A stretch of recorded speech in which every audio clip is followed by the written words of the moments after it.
खूनी कुआं। सीमा गर्मियों की छुट्टियों में अपनी नानी के गांव आई थी। सीमा नानी के घर पहुंचने के बाद अपनी नानी के पैर छूती है और उनसे आशीर्वाद लेती है।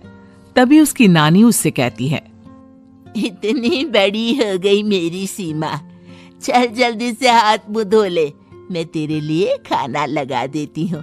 भूख लगी होगी ना? हाँ नानी, भूख तो लग रही है मुझे, आपके हाथ के बने हुए पीले दाल और चावल खाने की। कितना टाइम हो गया है मुझे आपके हाथ का बना हुआ दाल चावल खाए हुए। तू तो नौकरी में व्यस्त थी, तो तुझे कहाँ से टाइम मिलेगा अपनी नानी के लिए। और जब इतने टाइम बाद आई है तो ज्यादा टाइम के लिए रुक कर जाएगी तू। हाँ नानी, इस बार पूरे 2 महीने के लिए आई हूँ। सीमा की नानी अंदर जाकर उसके लिए खाना बनाने लगती है। सीमा कमरे में अकेली होती है, तभी उसे किसी औरत के रोने की आवाज सुनाई देती है। वो कभी खिड़की से बाहर झांकती है तो कभी दरवाजे से बाहर झांकती है। उसे समझ में नहीं आ रहा होता है कि आखिर रो कौन रहा है। तभी नानी खाना लेकर आ जाती है। वो अपनी नानी से कहती है, नानी, कोई औरत रो रही है क्या? मैं जब से यहाँ आई हूँ तब से मुझे यहाँ किसी औरत की रोने की आवाज आ रही है। हे भगवान, कहीं ये वही तो नहीं? बोलो ना नानी। अरे कोई नहीं रो रहा, ये तेरे मन का वहम है। और तू ना अब खाना खा ले, ज्यादा यहाँ वहाँ की बातों में ध्यान मत दिया कर। जल्दी से खाना खा और फिर मेरे साथ आ जा मेरे कमरे में, दोनों बैठकर खूब सारी बातें करेंगे। ऐसे ही अगले दिन सीमा अपनी नानी के साथ गांव के बाजार जा रही होती है। उसी रास्ते में फिर से किसी औरत के रोने की आवाज आती है। वो अपनी नानी से कहती है, अरे नानी, क्या सच में तुम्हें अभी भी किसी औरत की रोने की आवाज नहीं सुनाई दे रही? मुझे किसी औरत की बहुत बुरी तरीके से रोने और चीखने की आवाजें आ रही है। मैं बहुत परेशान हूँ नानी, आखिर ये कौन है?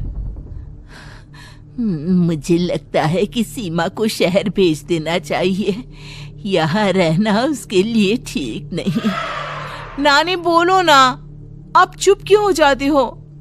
सीमा, तू घर चल, मुझे तुझसे बहुत जरूरी बात करनी है। नानी सीमा को घर ले आती है और सीमा से कहती है, सीमा, कल सुबह तू शहर वापस चली जाएगी। अरे अचानक? आखिर क्या बात है नानी? आप मुझे ऐसे जाने को क्यों कह रही हो? मैं बस जो कह रही हूँ उस पर ध्यान दे। तू कल सुबह यहाँ से चली जाएगी, और ये बात मैं कोई मजाक में नहीं बोल रही। तू कल जाएगी तो मतलब जाएगी। अरे नानी, चली जाऊंगी मैं, ठीक है, पर आखिर बात क्या है ये तो बता दो।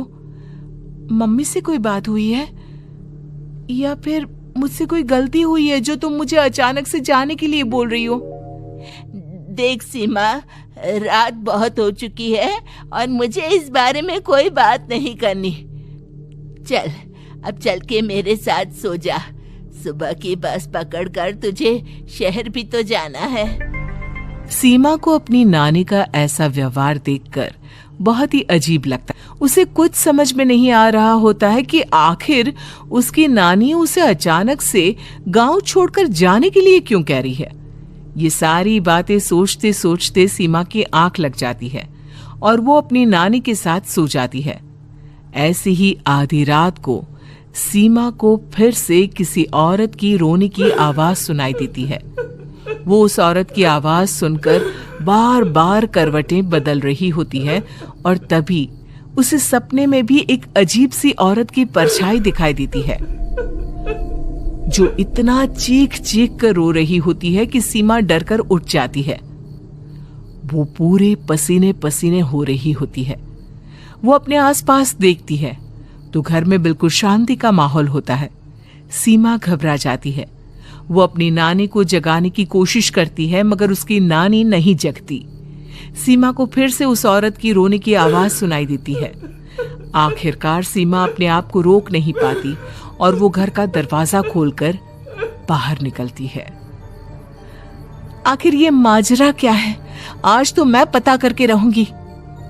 अब आवाज का पीछा करते हुए सीमा आधी रात को गांव के चौपाल के पास बने कुएं के पास पहुंच जाती है, जहां कुएं की चारों ओर बेड़ियां लगी होती हैं।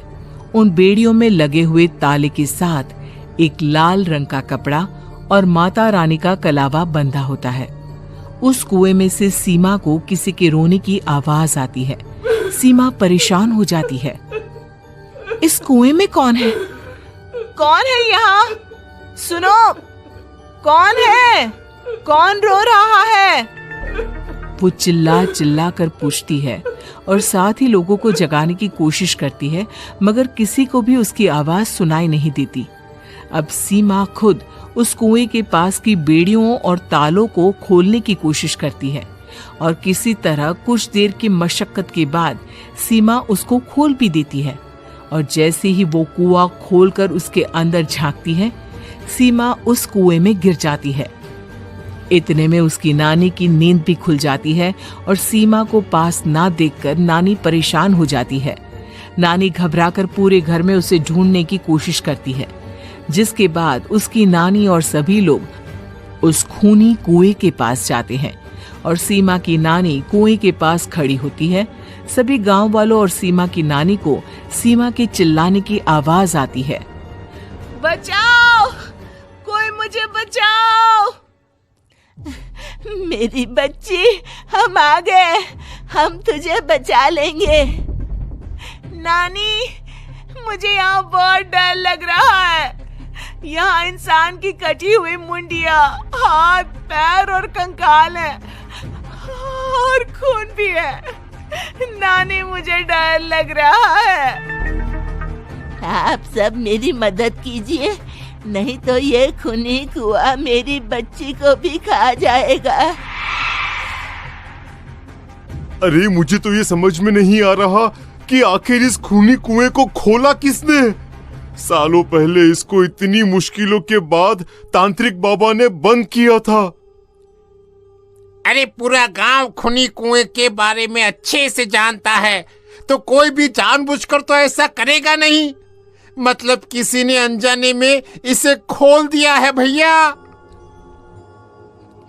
सीमा को इस बारे में मालूम नहीं था और जब से वो यहाँ आई थी तभी से उसे किसी औरत के रोने की आवाजें भी सुनाई दे रही थी। कहीं सीमा ने ही तो उसे नहीं खोला। अगर ऐसा है तो फिर सीमा का बचना बहुत मुश्किल है। वहीं कुएं के अंदर सीमा रोते हुए बैठी होती है कि उसे आवाज सुनाई देती है, जो कुएं के बाहर खड़े गांव वालों में से किसी को सुनाई नहीं देता। आज सालों के बाद मुझे ताजा खून मिलेगा। तेरा खून पीकर आज मैं अपनी प्यास बुझाऊंगा।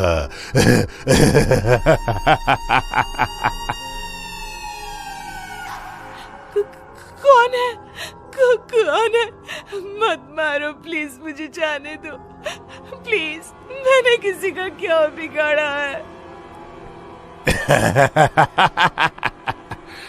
वो तुझे मरने के बाद पता चल ही जाएगा। जितने में गांव वाले और सीमा की नानी कुछ सोच पाते, उतने में उन्हें सीमा के चिल्लाने की आवाज आती है और अगले ही पल सब शांत हो जाता है। क्या हुआ? सीमा, मेरी बेटी।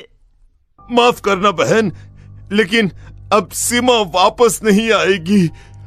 हमें एक बार फिर से कुएं को बंद करना होगा। गांव वाले तभी तांत्रिक को बुलाकर लाते हैं। एक बार फिर अपनी शक्ति से तांत्रिक बाबा उस कुएं को हमेशा हमेशा के लिए बंद कर देते हैं और वहां एक बोर्ड लगा दिया जाता है कि यहां आना मना है।